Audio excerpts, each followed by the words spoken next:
नमस्कार दोस्तों, एक बार फिर स्वागत है आपका एग्री फेयर क्लासेस में। और हम थोड़ा सा रिकैप कर लेते हैं। इससे पहले हमने प्रोसेसिंग यूनिट के बारे में समझा है, अलग अलग प्रोपागेशन मेथड के बारे में समझा है, लेकिन आज के इस वीडियो में हम समझने वाले हैं कल्टीवेशन के बारे में, फ्रूट क्रॉप्स के बारे में, वेजिटेबल के बारे में और फ्लावर्स के बारे में। उसके साथ साथ प्रिंसिपल्स ऑफ प्रिजर्वेशन के बारे में समझने वाले हैं। उसके बाद हम समझेंगे वैल्यू एडिशन के बारे में, अलग अलग प्रोडक्ट्स की कैसे वैल्यू एडिट करके कैसे आप जो है अच्छे खासे पैसे जो है कमा सकते हैं, मतलब इकोनॉमिकली कैसे आप बूस्ट कर सकते हैं। ये सब चीजें जो है बारीकी से इसमें समझने वाले हैं। तो आपसे एक रिक्वेस्ट है, अगर आप चैनल पे नए हैं तो चैनल को सब्सक्राइब कर लें और इस वीडियो को बिना स्किप किए हुए देखें। चलिए बिना किसी टाइम वेस्ट के सबसे पहले हम समझ लेते हैं मैंगो यानी कि फ्रूट क्रॉप्स में मैंगो के बारे में।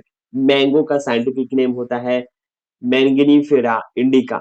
इस साइंटिफिक को आप याद करके रखेंगे। साइंटिफिक नेम जो है वो क्वेश्चंस आपको पूछे जाते हैं एग्जाम्स में, सो ये मस्ट है और ये इजी भी है, ये कॉमन है, इसको आपको याद करनी चाहिए। इसकी कल्टीवेशन कैसे होती है, तो विनियर ग्राफ्टिंग इनाचिंग के थ्रू होती है। इसके साथ साथ जो है इसमें कटिंग्स भी लगाए जाते हैं, इसमें लेयरिंग कराए जाते हैं। ठीक है, इसमें एक और प्रोसेस है जो कि मैं आपको बता देता हूँ कि कैसे किया जाता है। तो पहले आपको पता होगा विनियर ग्राफ्टिंग होता क्या है, नर्चिंग होता क्या है। तो ये मैंगो का प्रोपेट करने का तरीका है, नया पौधे बनाने का। इसमें क्या होता है, अच्छे प्लांट्स की ब्रांच को दूसरे रूट स्टॉक से ज्वाइन किया जाता है ताकि बेटर क्वालिटी का प्लांट हमें मिल सके। ठीक है, अब हम समझते हैं सेकेंड आपको यहाँ पे देखने को मिल रहा होगा, ये है स्मडिंग। अब स्मडिंग क्या होता है?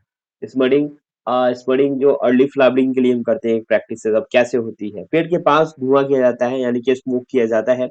इससे प्लांट को स्ट्रेस मिलता है और जल्दी फ्लावरिंग होती है। ठीक है, मतलब धुआं करने से क्या होता है, उसे अनईजी फील होता है और वो फ्लावरिंग में कन्वर्ट हो जाती है। ठीक है, फ्लावरिंग करती है। अर्ली फ्लावरिंग के लिए हम इस टेक्निक को यूज करते हैं। अब समझते हैं डिसऑर्डर। डिसऑर्डर क्या है? तो इसमें डिसऑर्डर में आपको अल्टरनेट बियरिंग देखने को मिलते हैं, मतलब कि यहाँ पे कहीं पे बियरिंग निकली है, कभी नहीं निकली है, इस बार निकली है, अगली बार नहीं निकली, तो इस तरीके का आपको देखने को मिलता है। तो एक साल बहुत ज्यादा फ्रूट्स आते हैं और नेक्स्ट ईयर जो है वो आपको कम देखने को मिलती है। ये मैंगो में ये कॉमन प्रॉब्लम है। ठीक है, तो ये डिसऑर्डर है थोड़ा सा इसमें।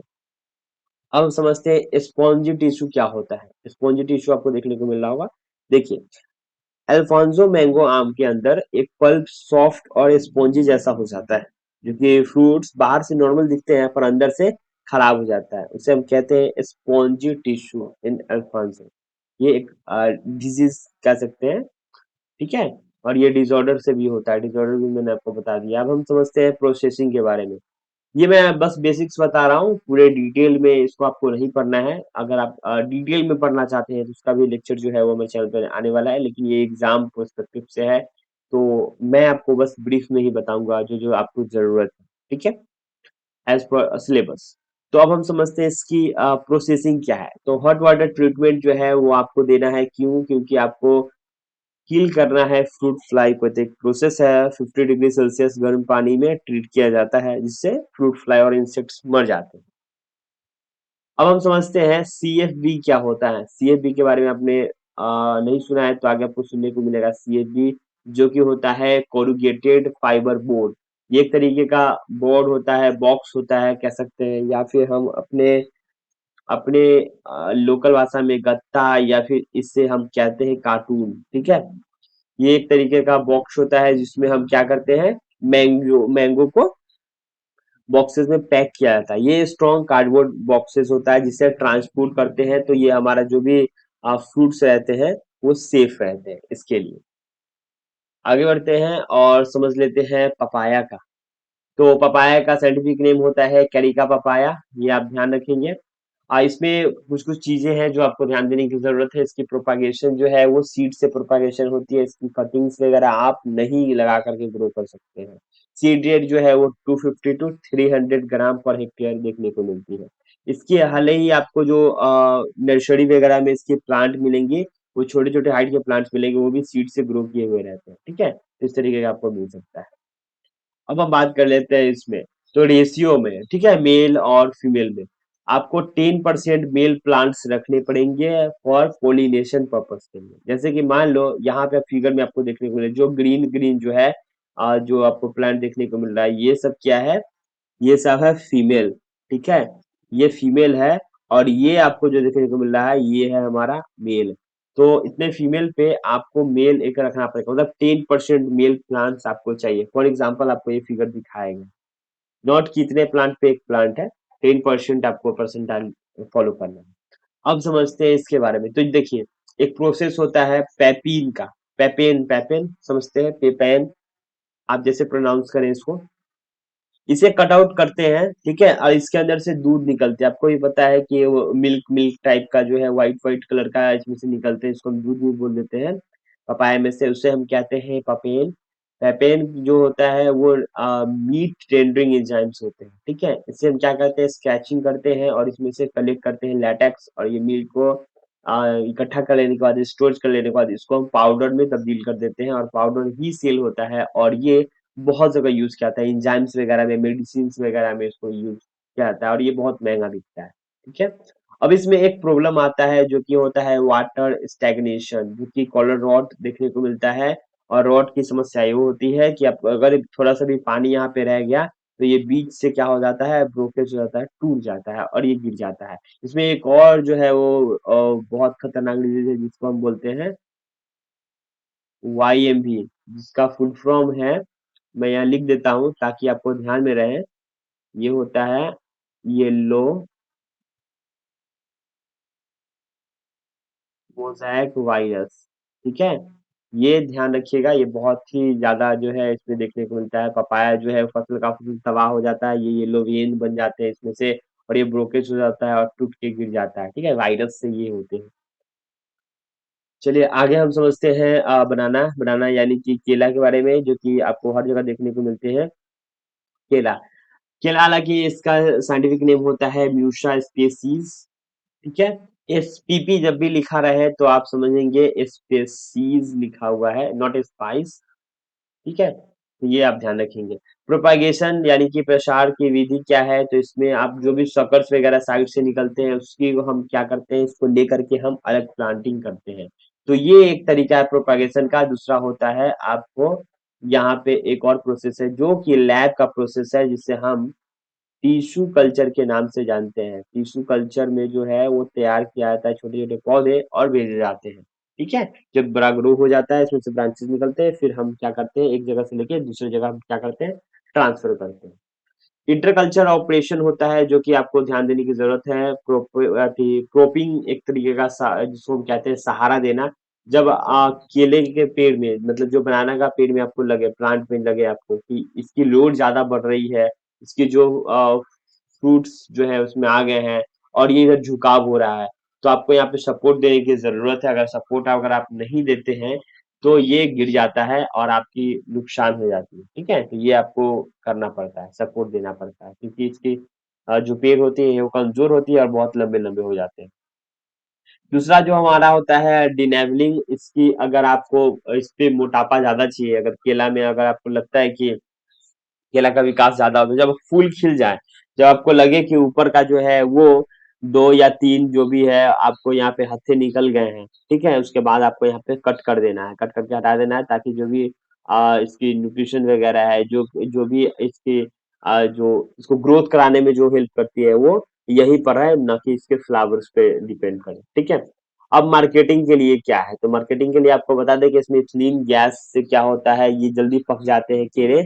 तो इसके लिए आपको मार्केट के लिए दो विकल्प करना है कि थोड़ा पहले ही आपको, तो थोड़ा कच्चे कच्चे, जब इसको बोलते हैं कि ये पकने वाले स्टेजेस में आ गया है, 2 4 दिन में पक जाएंगे हीट से, तो आपको पहले ही हार्वेस्ट कर लेना। हार्वेस्ट कौन से स्टेज में करना है, जब ग्रीन रहेंगे तभी आपको हार्वेस्ट करना है। थोड़े थोड़े व्हाइट व्हाइट देखने को लगेंगे, एक होता है डार्क ग्रीन, कल हल्का व्हाइट होता है, इसका मतलब समझिए कि यह पकने वाला है, ठीक है, तभी हम हार्वेस्ट कर लेंगे इसको।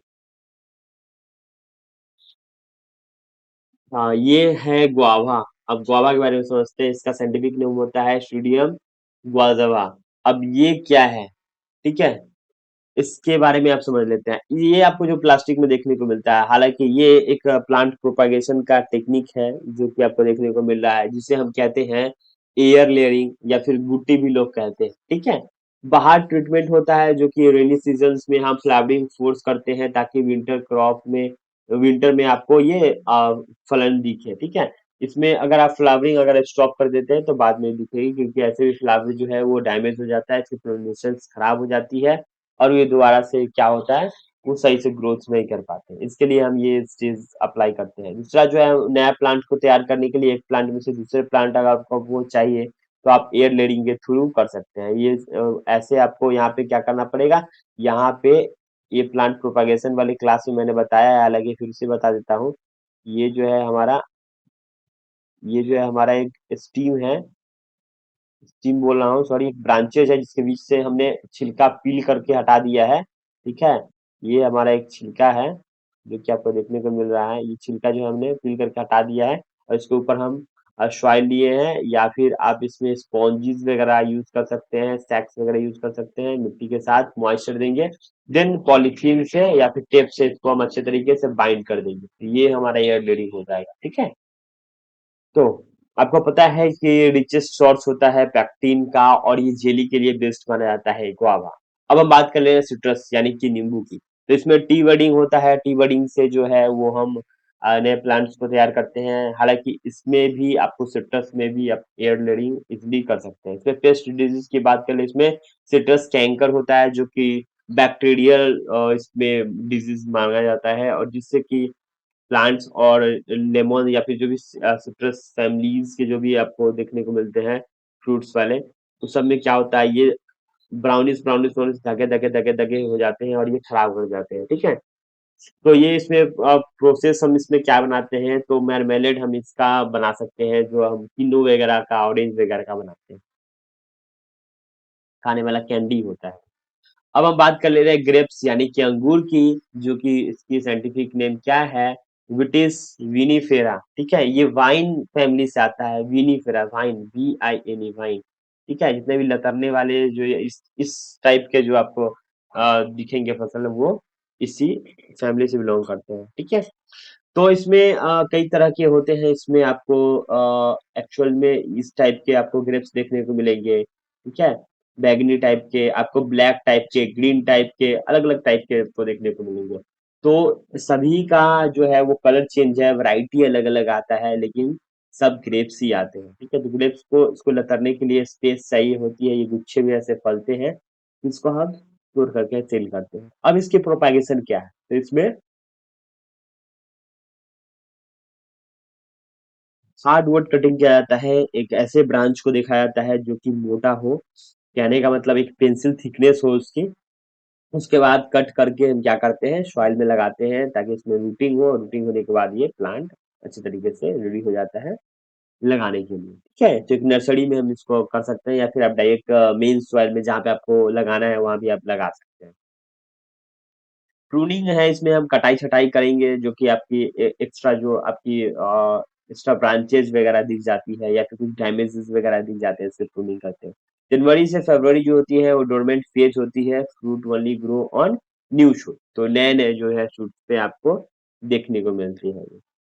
प्रोसेसिंग की बात कर लेते हैं, तो सीडलेस थॉमसन जो होता है वो सन ड्राइड से हम क्या करते हैं, रेजिन्स मतलब धूप में सुखा करके हम इसे किशमिश तैयार करते हैं। ठीक है, और इसकी एक और वजह बता देता हूँ, वाइन के दिमाग से आपको ये आता होगा, एक होता है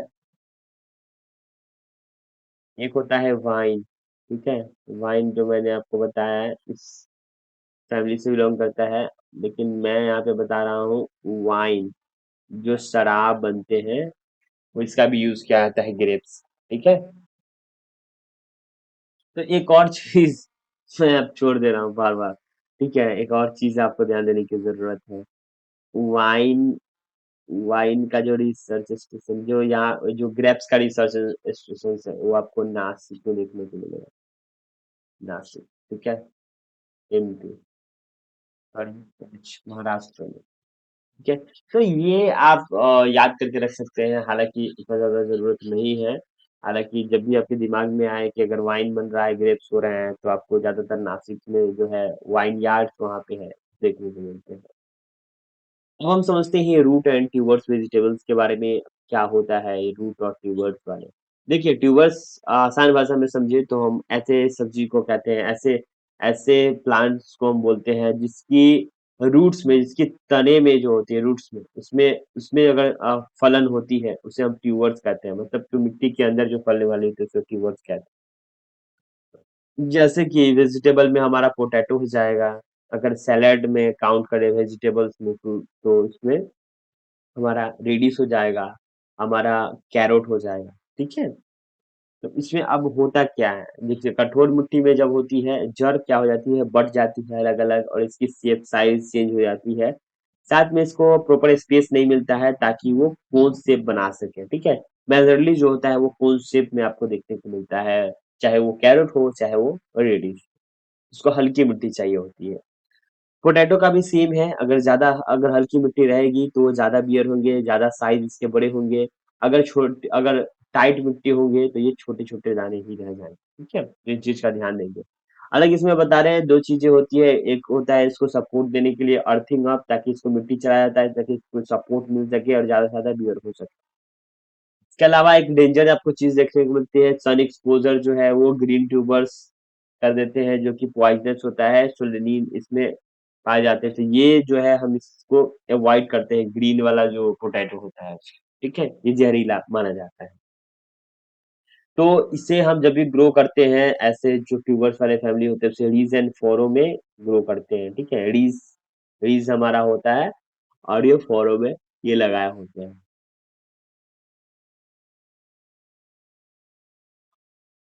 पोटैटो का साइंटिफिक नेम है सोलेनम ट्यूबरोसम और रेडिस का साइंटिफिक नेम आपको देखना पड़ेगा। हालांकि रेडिस का उतना पूछा तो नहीं जाता है, लेकिन अगर अब मान लो कि मैंने बता दिया आपको फिर भी, ठीक है? तो आपको क्या याद रहेगा?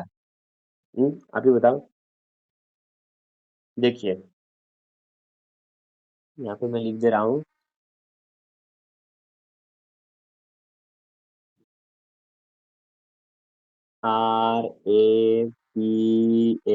RAPHAMUS, रैफनस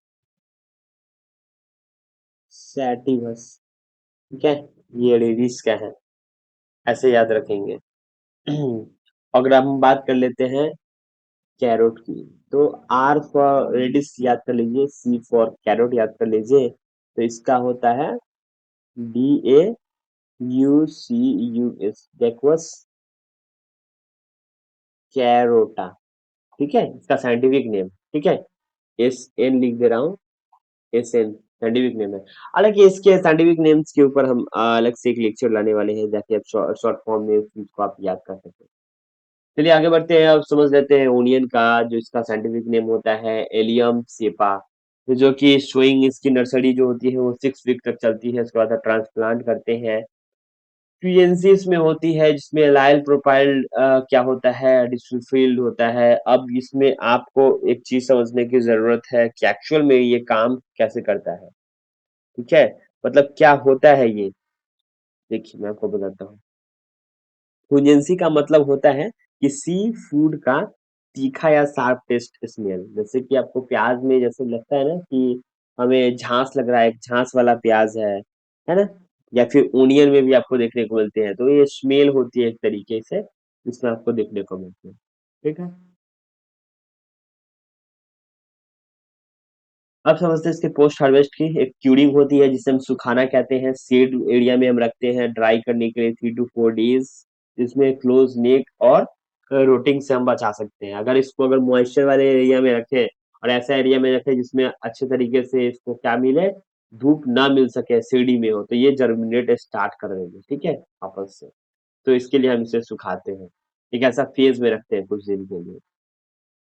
देखिए कोल क्रॉप्स में क्या आता है, तो हमारा जो है गोभी की बात कर ले रहे हैं यानी कि कॉलीफ्लावर की।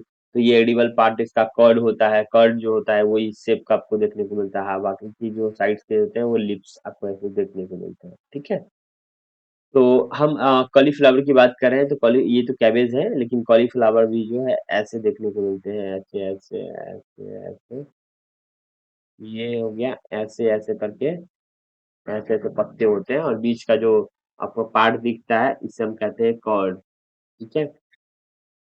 तो इसमें एक प्रैक्टिसेस होता है ब्रांचिंग का, जिसमें हम क्या करते हैं, इनर लिप्स को क्या करते हैं, इसको हम तोड़ देते हैं और इसको हम क्या करते हैं, व्हाइट वाले पार्ट को रख लेते हैं। इस पे जो है विप्टेल डिसऑर्डर होता है जिससे मोलिबेडियम की डिफिशियंसी से देखा जाता है, येलोइश येलोइश कलर का देखने को मिलता है।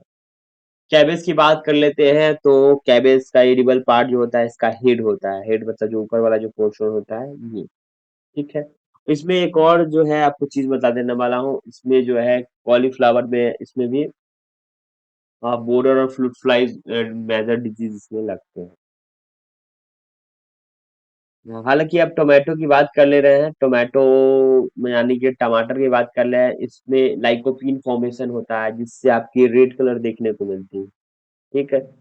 21 से 24 डिग्री सेल्सियस बेस्ट होता है ग्रो करने के लिए। इसमें इंटरमीडिएट जो इनडिटर्मिनेंट की बात कर ले रहे हैं तो इसमें आपको स्टैकिंग की जरूरत होती है। स्टैकिंग मैंने आपको बताया था, सपोर्ट की जरूरत होती है। अब क्यों होती है कैसे होती है मैं आपको बताता हूँ।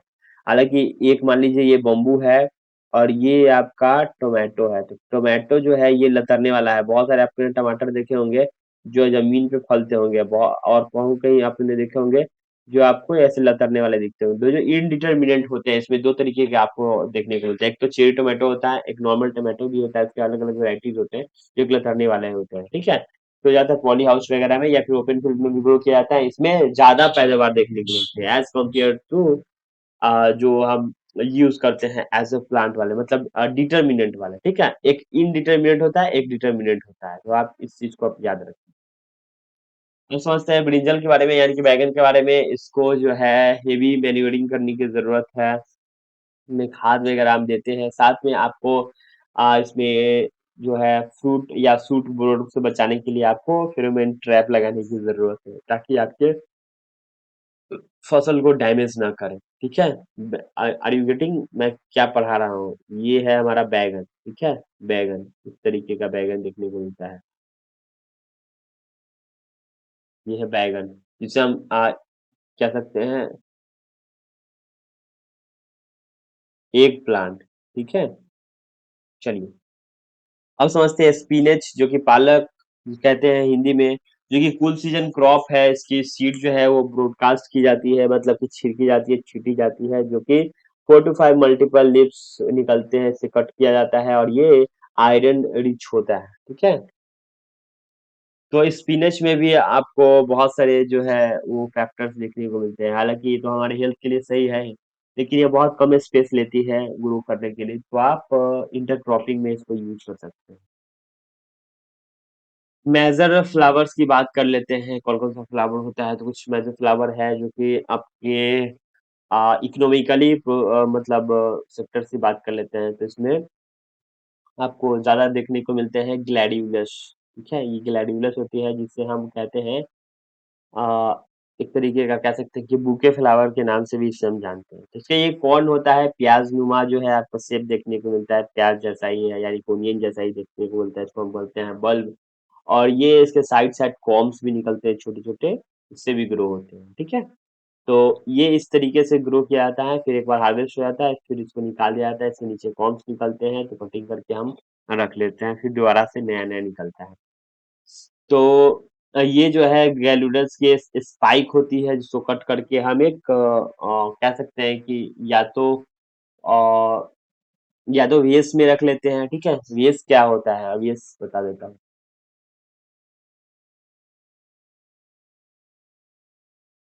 ये हमारा वेस हो गया, ठीक है, जिसमें हम क्या करेंगे, इसमें हम स्टिक्स डाल देंगे ऐसे, इसमें ये हमारा फ्लावर्स लग गया, ये हमारा फ्लावर लग गया, ठीक है।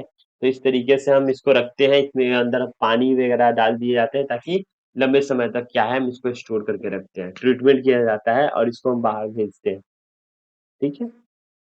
क्राइसैंथेमम की बात करते हैं जिसे गुलदाउदी कहते हैं, तो रूट शकर से जो क्या होता है प्रोपागेट होता है। ये मान लो कि ये रूट है और ऐसे ग्रो हो रहा था, यहाँ से नए ब्रांचेस निकल रहे, नए ब्रांचेस निकल रहे, नए ब्रांचेस निकल रहे, तो जो साइड अगर आपने कट करके लगा दिया है तो भी यहाँ से इजिली ग्रो हो जाएगा, ठीक है। कि जो सकर से ही आराम से एक नए प्लांट्स निकल जाते हैं। तो ये प्रोपागेशन का मेथड है। हालांकि आपको इसमें डिसबडिंग करने की जरूरत होती है, जब आपको करिए तोड़ने की जरूरत होती है, जब आप इसको तोड़ देते हैं, ठीक है। तो इससे क्या होता है, जो ओवरफ्ले और मैसिव जो है वो सेंट्रल फ्लावर में, अगर आपको बड़ा साइज का फ्लावर चाहिए तो आपको साइड साइड से छोटे छोटे फ्लावर है उसको तोड़ना पड़ेगा, ठीक। अब समझते हैं रोज के बारे में, गुलाब के बारे में। तो इसमें जो है वो टी बडिंग किया जाता है। हालांकि ये कटिंग से भी लगाए जाते हैं, जो कि सेपरेट प्रूनिंग जो है आपको प्रूनिंग अक्टूबर और विंटर ब्लूम के लिए किया जाता है। ठीक है। मैरीगोल्ड की बात कर लेते हैं, यानी गेंदा की बात कर लेते हैं। तो आपको यहाँ पे ट्रैप क्रॉप जैसे यूज कर सकते हैं वेजिटेबल्स वगैरह की। इसमें फील्ड में जब ये कील करते हैं निमाटोड्स वगैरह की, इसमें एक केमिकल रिलीज करते हैं, जो कि मैरीगोल्ड अगर आप सब्जी के बीच में लगाते हैं तो जो भी कीड़े वगैरह हैं, जो जो कीट वगैरह देखने को मिलते हैं, उन सबको खात्मा कर देगा, उसको आने नहीं देगा नजदीक। ठीक है। तो मैरीगोल्ड एक अच्छा ट्रैप का काम करता है, ट्रैप क्रॉप। साइड बाउंड्री में मैरीगोल्ड जरूर लगाएं। चलिए अब हम समझते हैं कैना के बारे में। अब कौना क्या होता है? तो ये जो है ये राइजोम्स होता है, सन लविंग ऑर्नामेंटल्स होते हैं, जो कि गार्डन बॉर्डर्स में आपको देखने को मिलता है। अब आपने कभी ये सोचा है कि एक्चुअल में जो है वो कैना होता क्या है? अब तो मैंने बता दिया कि साइड बाउंड्री में यूज किया जाता है। कैना जो है एक तरीके का फ्लावर होता है। अब मैं आपको बताऊं तो आप कहोगे कि मैं किस तरीके से बात कर रहा हूँ। ये थोड़ा-सा हल्दी जैसा इसके पत्ते होते हैं, ठीक है? ऐसे-ऐसे, और ये ऐसे निकलते हैं, और इसमें से फ्लावर जो है वो ऐसे-ऐसे-ऐसे निकलते हैं। और मैं इसलिए बोल रहा हूँ कि आप बोलोगे कि कैसे मैं बात कर रहा हूँ। ये हालाँकि पानी और कीचड़ जो साइड रोड के साइड-साइड जो आपको दिखते हैं ना गड्ढे वगैरह, वहाँ पे ईज़िली प्रोपागेट हो जाते हैं, ईज़िली बढ़ जाते हैं। तो इसकी जो बढ़ने की कैपेसिटी है, मतलब प्रोपागेशन, मतलब खुद को जो कहते हैं कि प्रोपागेट करने की टेंडेंसी है, वो बहुत ज़्यादा है। ये इसकी सकर्स बढ़ते जाती है बहुत ज़्यादा, एक से आप अनेक हो जाते हैं, ठीक है? तो बोर्डर जैसे भी यूज़ किया जाता है। चलिए अब हम समझ लेते हैं प्रिजर्वेशन के बारे में, मतलब कि संरक्षण के बारे में, कैसे आप प्रिजर्व कर सकते हैं चीजों को। पहले प्रिंसिपल समझ लेते हैं। क्या होता है प्रिंसिपल्स, प्रिवेंट कैसे कर सकते हैं, डिलेक्टिविटी क्या होता है। तो इसमें क्या होता है, आपको पहले तो वॉश करना है, फिल्टर करना है। अब इसमें एक दो टर्म जो है वो आपको समझने की जरूरत है, जो आप बोलोगे कि एक्चुअल में ये होता क्या है। ठीक है। जैसे मान लो कि एसेप्सिस है। अब एसेप्सिस आपको ये बताता हूँ कि एसेप्सिस क्या होता है। ये वाटर ड्रॉपलेट से आपको समझ में आ रहा है क्या? एसेप्सिस का मतलब होता है माइक्रो ऑर्गेनिज्म को दूर रखने या कंटेमिनेशन को प्रिवेंट करना, मतलब सफाई और स्टरलाइजेशन से। तो पानी का मतलब ये है कि ये पानी नहीं है, ये हम मान लो कि स्टरलाइज करने के लिए इथेनॉल वगैरह को यूज कर रहे हैं, या फिर सैनिटाइजर वगैरह को यूज कर रहे हैं। यहाँ पे हम वॉश कर रहे हैं, साथ में हम फिल्टर भी कर रहे हैं। ठीक है। डिहाइड्रेशन को रिमूव करने के लिए हम क्या कर रहे हैं, वाटर को रिमूव करने के लिए तो हम सनलाइट के थ्रू जो है इसको क्या कर रहे हैं, सन की हीट के थ्रू इसकी पानी को हम सुखा रहे हैं। ठीक। अब जैसे कि हमने डिहाइड्रेशन में किस चीज को लिया, तो मैंने आपको बताया ग्रेप्स। तो ग्रेप्स से क्या बना, रेजिन। रेजिन क्या होता है हमारा, रेजिन तो हमारे होते हैं किशमिश। तो इस तरीके से आपको क्या कहते हैं, ये एक तरीके का प्रिजर्वेशन है। ठीक है। प्रिजर्व करना लॉन्ग टाइम के लिए, क्योंकि अंगूर तो ज्यादा टाइम के लिए आप नहीं रख सकते ना, क्योंकि वो तो सड़ जाएगा। अगर इसी को आप सुखा के खाओ तो किशमिश बहुत दिन तक चलता है। इसी को कहते हैं प्रिजर्वेशन। प्रिजर्वेशन का टेक्निक भी होता है, जैसे कि रोगों को नष्ट करने के लिए हम हीट करते हैं, कैनिल करते हैं। थर्मल प्रोसेस होता है, जिसमें कैनिंग में क्या होता है, हीट करके सील किया जाता है, जो 100 डिग्री सेल्सियस को परमानेंटली कील कर देता है। क्या कर देता है, स्पोर्स और बैक्टीरिया को किल कर देता है, और इसको हम टाइट पैकिंग कर देते हैं, एयर टाइट। इससे लंबे समय तक हम इसको स्टोर करते हैं। वही नेक्स्ट है हमारा ओस्मोसिस। ओस्मोसिस क्या होता है, देखिए। अब आपको मैं दो चीजें बता दूं कि ओस्मोसिस जो होता है वो होता क्या है, और दूसरा जो है वो चीनी और सैल्ट से कैसे हम बैक्टीरिया सेल्स को डैमेज कर सकते हैं। पहला ओस्मोसिस एक प्रोसेस है जिसमें वाटर मॉलिक्यूल को लो, मतलब लो सोल्यूट कंसंट्रेशन से हाई सोल्यूट कंसंट्रेशन की तरफ मूव करते हैं through a semi permeable membrane. जैसे कि पानी के पतली सॉल्यूशन के गाढ़े सॉल्यूशन तक जाने को ऑस्मोसिस कहते हैं। ठीक है। अब क्या करते हैं इसमें, इसमें अगर हम शुगर के सिरप में डालते हैं तो भी आप लंबे समय तक इसको प्रिजर्व करके रखते हैं। अब एक्स फॉर एग्जांपल आप पूछोगे कि शुगर में क्या चीज को स्टोर करते हैं, तो सिंपल से आप कहो ना स्वीट, जो मिठाई देखने को मिलती है, ठीक है, वो। या फिर स्वीट में क्या लग सकते हैं कि जो हमको मुरब्बा देखने को मिलता है, जिसको आप बोलते हैं पीठा, है ना, उस चीज को आपको शुगर के सिरप में करके रखते हैं। नमक कहने का मतलब तो नमक किस चीज़ को, नमक और ऑयल जो है, नमक आपको देखने को मिलता है पिकल में, है ना? तो इस सब से हम प्रिजर्व कर सकते हैं लंबे समय तक, जिससे हम बैक्टीरिया वगैरह से बचा सकते हैं। 65% जो है वो शुगर आपको जैम में चाहिए होता है, और 15% जो सैल्ट है आपको पिकल्स में चाहिए होता है, जो कि डिहाइड्रेट और बैक्टीरिया को किल करने का काम करता है। ठीक है? अब समझते हैं जैम के बारे में। जैम कैसे बनते हैं? डिफिनीशन क्या है जैम का? जैम देखिए, सिंपल सा बात कर लेते हैं। फ्रूट पल्प प्लस शुगर को बॉयल करके हम इसको जैम बनाते हैं, मतलब एक्सट्रैक्ट कर लेते हैं पल्प, मतलब जिसको हम गूदा बोलते हैं। ठीक है? जो फ्लेशी पार्ट होते हैं, गूदा वाले पार्ट को हम एक्सट्रैक्ट कर लेते हैं, और इसमें इक्वल वेट हम शुगर डालते हैं। इसके साथ हम क्या करते हैं, सिट्रिक एसिड डालते हैं, ताकि क्रिस्टलाइजेशन फॉर्म ना हो। ठीक है? उसके बाद हम क्या करते हैं, बॉइलिंग को बंद कर देते हैं। टीएसएस जो है 68% होने चाहिए। टीएसएस मतलब होता है टोटल सोल्यूबल सैल्ट। ठीक है? इसका प्रेजेंस होता है, इसको हम चेक करते हैं टीएसएस मीटर से। पैक कर देते हैं हॉट वाटर के, सॉरी, पैक करते हैं गरम गरम। ठीक है? जब इसकी माउथ ग्लास जार जो है वो गर्माहट रहे ऊपर में, ताकि जो है इसमें आपको बैक्टीरिया वगैरह न जाते हुए पीछे। ठीक है? फिर हम बात कर लेते हैं जेली की। अब जेली जो है वो कैसे बनता है, जैम और जेली में फर्क भी आपको बताऊंगा। जेली में देखिए क्या होता है, इसमें ट्रांसपेरेंट और सेमी सॉलिड देखने को मिलता है। ये क्लियर जूस एक्सट्रैक्ट से बनते हैं, इसमें पल्प की जरूरत नहीं है, इसमें जूस से बनते हैं। ठीक है? तो इसमें टारगेट क्या होता है, बॉयल करना है शुगर के साथ, टी से 65% होनी चाहिए। और जो है आपको देखने को मिलता है सीड टेस्ट कैसे होते हैं, तो इसमें जब आप बॉयल करते हैं तो ये रेडी नहीं चिपचिपा। जब आपको सीड ऐसा दिखने का लगे, मतलब ठीक है, एकमात्र लिक्विड जैसा पूरा गिरते दिखे आपको ऐसे चिपचिपा टाइप का, तो ये बूंदे बूंदे जो गिरे तो ये ज्यादा गाढ़ा है। तो इस तरीके से जब हो जाए तो ये समझ लीजिए कि आपका ये यूज हो गया है। और ये पेक्टिन जो है बेस्ड किसका है, तो ये गुआवा का जो है जेली आपका बेस्ट देखने को मिलता है। अब बात कर लेते हैं टोमेटो केचप की। तो केचप की बात कर लेते हैं, इसमें कैसे बनते हैं। तो स्पाइस बैग मेथड एक होता है, जिससे आप टमाटर बॉईल करते हैं और मसाले को जो है वो एक बैग डालते हैं, कॉटन बैग्स होते हैं, उसमें डाल करके इसमें आप सोक करते हैं। तो इसमें का जो भी जूस वगैरह है, इसमें का जो भी आपको फ्लेवर वगैरह है वो इसमें आ जाते हैं। अगर इसी में आप डायरेक्ट अगर आप ऐड कर देते हैं तो ये आपका खराब हो जाएगा, तीखापन हो जाएगा, कलर वगैरह सब कुछ चेंजेस देखने को मिलते हैं। इसमें ऐड विनीगर। ठीक है? विनेगर ऐड करते हैं तो जो है एसिटिक एसिड होता है, जो कि बहुत ज्यादा जो है वो लंबे समय तक नहीं चलते हैं। ठीक है? पोटैटो चिप्स की बात कर लेते हैं। तो आलू के चिप्स कैसे बनते हैं, स्लाइस करने हैं 1 to 2 mm इसमें, इसके बाद ब्लैंच करने हैं, उबलते पानी में रखना है 2 से 3 मिनट, उसके बाद निकाल देना है उसमें से, जो कि एंजाइम को किल करने का काम करता है, जो पोटैटो को ब्लैक नहीं होने देता है। ठीक है? चलिए, उसके बाद क्या करते हैं, फ्राई करते हैं 180 डिग्री सेल्सियस में, मॉइस्चर जो है वो 2% तक कम से कम रहे। पैक कर देते हैं इसको नाइट्रोजन गैस के साथ, ताकि ये लंबे समय तक चल सके और सेफ रहे और कुरकुरा रहे। ठीक है? और हाँ, जब भी आपने जेली वगैरह देखा होगा तो आप ध्यान देंगे कि जो नैरो माउथ वाले बोतल्स होते हैं उसी में पैक करें, क्योंकि ज्यादा बड़े रहेंगे तो उसमें खराब होने के ज्यादा चांसेस रहेंगे, ज्यादा हवा चले जाएंगे जब भी कंटेनर ओपन होंगे। चलिए, हमने जो भी अभी बातें की है उसके नोट्स जो है आपको यहाँ हमारे वेबसाइट एग्रीफेयर.in पे देखने को मिलेंगे। साथ में इसमें एग्रीकल्चर के बुक्स वगैरह देखने को मिलेंगे, जो कि आपको बीएससी एग्रीकल्चर के जो है वो बुक्स देखने को मिल सकते हैं। आर्टिकल्स वगैरह जो है इसमें आपको देखने को मिलेगा एग्रीकल्चर से रिलेटेड। यहाँ पे खास मैं बात करने के लिए आया हूँ क्विज रिलेटेड, इस पे आपको क्विज मिलेंगे, तो क्विज को जरूर अटेम्प्ट करें इस लेक्चर को देखने के बाद। उसके साथ साथ आपको A to Z जो है यहाँ पे डिक्शनरी मिलेगा, तो सेक्शन को जरूर चेकआउट करें, क्योंकि अलग अलग मतलब जो है आपको वहाँ पे सीखने को मिलेगा एग्रीकल्चर से रिलेटेड।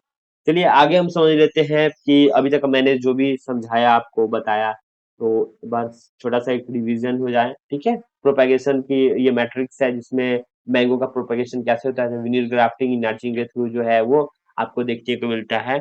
साथ में आपको पपाया की बात कर लेते हैं तो सीड से होता है प्रोपागेट। बनाना की बात कर लेते हैं तो वो अब सकर्स वगैरह से होते हैं, टिश्यू कल्चर से होते हैं। गुआवा की बात कर लेते हैं, एयर लेडिंग से होते हैं। सिट्रस की बात करते हैं तो टी बडिंग, और रोज की बात करते हैं उसमें भी टी बडिंग। तो हालांकि ये सब कटिंग से भी हो जाते हैं इजिली। और इसमें भी सिट्रस में भी आपको क्या है, आपको एयर लेडिंग देखने को मिलते हैं, मतलब लेडिंग के माध्यम से आप कर सकते हैं। लेडिंग के कई सारे मतलब अलग अलग माउंट लेडिंग वगैरह भी होते हैं, जो नीचे जिसकी मिट्टी में सटी रहती है टहनियाँ, उससे भी करते हैं। तो ये ज्यादा कारगर है, इसलिए इसकी एग्जांपल दी गई। इसका मतलब ये नहीं है कि हम उससे नहीं कर सकते हैं, ठीक है। ग्रेप्स जो है हार्डवुड कटिंग से हम इसको प्रोपागेट करते हैं। ग्लैडियोलस जो है वो कॉम्ब से करते हैं। कॉम्ब्स बताया था, जो आपको प्याज नुमा स्ट्रक्चर दिखाया था आपको, वो प्याज नुमा को बोलते हैं, ठीक है। कॉम्ब्स इसके साइड साइड से निकलते हैं कॉम्ब्स, और ये बल्ब होता है, ठीक। चाइना जो है राइजोम से ये किया जाता है, और क्राइसैंथेमम जो है वो रूट शकर्स वगैरह से वो प्रोपागेट होते हैं, ठीक है। अब ये सीड रेट है। सीड रेट हालांकि जो सीड वाले हैं उसके लिए सीड रेट्स जो है 250 टू 300 ग्राम्स पर हेक्टेयर आपको यूज होते हैं। पपाया के तो बनाने की बात करते हैं, शक्कर वेट 500 से 750 ग्राम का होना चाहिए। चलिए अब बात कर लेते हैं अब डिसऑर्डर की और इसकी केमिस्ट्री को समझ लेते हैं। तो मैंगो में स्पॉन्जी टिश्यूज देखने को मिलते हैं। अल्फांजो में खास करके एक वैरायटी है, उसमें अल्टरनेट वियरिंग आपको देखने को मिलते हैं प्रॉब्लम। पपाया में जो है कॉलर रॉड देखने को मिलते हैं, और वाटर स्टैग्नेशन के माध्यम से, मतलब पानी अगर लग जाएगी तो रॉट आपको देखने को मिलता है। रेडिश कैरोट में आपको फोर्किंग देखने को मिलता है, जो कि हार्ड सॉइल में आपको अलग अलग जो है आपको देखने को मिलता है कि अ, ये हाफ से डिवाइड हो गया, साइड से गया, कटा कटा टाइप का शेप निकला, तो ये शेप का प्रॉब्लम देखने को मिलता है, जिसको हम फॉर्किंग बोलते हैं। कॉलीफ्लावर में व्हिप टेल देखने को मिलते हैं, जो कि मोलिब्डेनम की डिफिशियंसी होती है, ठीक। सिट्रस की बात कर लेते हैं, तो सिट्रस में सिट्रस कैंकर बैक्टीरियल एक डिजीज देखने को मिलता है। पैपिन की बात कर लेते हैं, तो ये मीट टेंड्रिन होता है, पपाया लेटेक्स का हम इसको यूज कर लेते हैं। सोलानिन की बात कर लेते हैं, जो कि पॉइजन होता है ग्रीन पोटैटो, जिसे सन एक्सपोजर है, एक्सपोजर से जो है वो ग्रीन पोटैटो हो जाते हैं। लिकोपीन क्या होता है, जो कि टोमेटो रेड कलर आपको देखने को मिलते हैं, और ये बेस्ड होता है किस से 24 डिग्री सेल्सियस उसकी ग्रोइंग इंडेंस। एलियल प्रोपाइल क्या होता है, डिसल्फाइड, तो ओनियन फ्यूजेंसी होता है, जिसमें आपको देखने को मिलता है झांस वाले प्याज, जो कि आंखों को लगता है ज्यादा, आपकी आंखों में आंसू आते हैं जब इसको कट करते हैं या फिर खाते हैं, तो थोड़ा सा आपको तीखापन लगता है, ठीक है। अब जानते हैं अल्फा अल्फा टेथ्रीनिल क्या होता है। तो मैरीगोल्ड रूट जो है वो सिक्रेशन करता है, किल करता है आपको निमेटोड्स को, तो ये बेस्ड होता है एक तरीके से। आप सब्जी वाले खेतों में ये गेंदा यानी कि मैरीगोल्ड की खेती जरूर करें, इसको जरूर लगाएं। अब बात कर लेते हैं जैम और जेली की डिफरेंस के बारे में, क्या होता है डिफरेंस। तो बेस मटेरियल बात कर लेते हैं, इसमें फ्रूट पल्प लगते हैं जैम में, और जेली की बात कर लेते हैं क्लियर क्लियर आपको जूस एक्सट्रैक्ट लगे, यानी कि रस से बनता है, और ये गुदा से बनता है। एडिटिव की बात कर लेते हैं, इसमें साइट्रिक एसिड्स यूज होते हैं, इसमें पेक्टिन यूज होते हैं। बेस्ट फ्रूट इसमें एप्पल और मिक्स्ड होते हैं जैम में। और वही जेली की बात कर लेते हैं, बेस्ट गुआवा को माना जाता है, हालांकि इसमें बनाना का भी यूज किया जाता है। टारगेट जो है टीसीएस दोनों में इसमें 68% है, इसमें 65% होता है टीसीएस, ठीक है। रेडनेस टेस्ट जो है वो टेम्परेचर और टीसीएस पर डिपेंड करता है, और इसे सीट टेस्ट से गुजारा जाता है, इसकी पतलापन देखी जाती है, ठीक है। अपीयरेंस की बात कर लेते हैं, थिक होता है, ओपेक्यू होता है, और जेली की बात कर लेते हैं, वो ट्रांसपेरेंट होता है और सेमी सॉलिड देखने को मिलता है। तो दोस्तों ये थी वीडियो। उम्मीद करता हूँ आपको वीडियो पसंद है, तो वीडियो को लाइक करें, अपने दोस्तों के साथ भी शेयर करें, और आपसे नम्र निवेदन है कि इससे पहले के जो भी आपने नोट्स नहीं देखे हैं, तो प्लीज जाकर के उसे देखिए। वन शॉट की हमारी वीडियोस जो है वो चैनल पे आपको देखने को मिलेंगे। वन शॉट में आपका जो भी मैं छोटे छोटे लेक्चर्स डाल रहा हूँ, सभी वहाँ पे कॉम्बाइन देखने को मिलेंगे, एक साथ आपको वहाँ पे देखने को मिलेंगे। साथ में जो भी अगर आपने प्रीवियस देखा है लेक्चर, अगर आपको कोई डाउट है, अगर आप पीवाईक्यू भी चाहते हैं, अगर आप चाहते हैं कि आपका एग्जाम नजदीक है और पीवाईक्यू पे हम बात करें, कुछ ऐसे क्वेश्चंस लेकर आए, या फिर कोई अलग एग्जाम के ऊपर हम वीडियो लाएं, तो वो भी कमेंट बिल्कुल करें, क्योंकि आज जो है हमारा ये यूनिट जो है वो हमारा समाप्त हो चुका है। और यहाँ से सीयूईटी आईसीआर का जर्नी जो है वो हमारे लिए तो समाप्त हो गया है, लेकिन आपके लिए अभी नहीं हुआ है। जब आप पढ़ लेंगे तो आपके लिए भी समाप्त हो जाएगा, और आपकी तैयारी अच्छी रहे उसके लिए मैं आपके जो है आपके लिए आपके तरफ से मैं पूरी तरीके से मैं आपको सपोर्ट दूंगा। जो भी आपको चाहिए, नोट्स चाहिए, या फिर आपको जो भी क्वेश्चंस की रिक्वायरमेंट है, पीओआई की रिक्वायरमेंट है, सभी, और मैं कामना करता हूँ कि आपके एग्जाम्स अच्छे जाएं। Best of luck for your exam. Thank you for watching this video.